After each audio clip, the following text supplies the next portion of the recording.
ইতিমধ্যে কাম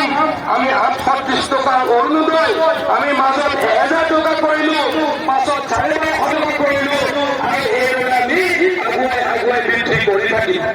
আমি প্ৰতিশ্ৰুতি দিছিলো যে যদি আমি চৰকাৰলৈকে আহো আমি কি কৰিম অৰুণোদয় পৰিয়ালৰ সংখ্যা বঢ়াম আমি কি কৰিলো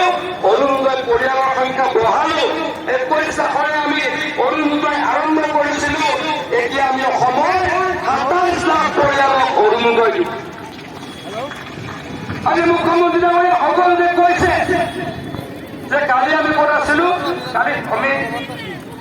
শিৱসাগৰত আছো মুখ্যমন্ত্ৰী ডাঙৰীয়াই কৈছে শিৱদৌলৰ শপত খাই কৈছো মই মিছাকে নকওঁ যে অলপ দিনৰ ভিতৰতে অসমৰ প্ৰত্যেকটো পৰিয়ালক আমি একোটা অৰুণোদয় দিম আৰু কোনো শক্তি আমাক ৰাখিব নোৱাৰে অৰুণোদয় লাগিব নালাগিব কওক অৰুণোদয় লাগিব নালাগিব সকলোকে লাগিব নালাগিব এতিয়া কংগ্ৰেছে দিব পাৰিব নেকি কংগ্ৰেছে দিব পাৰিব নেকি কওক নে পাৰিব কংগ্ৰেছে দিব পাৰিব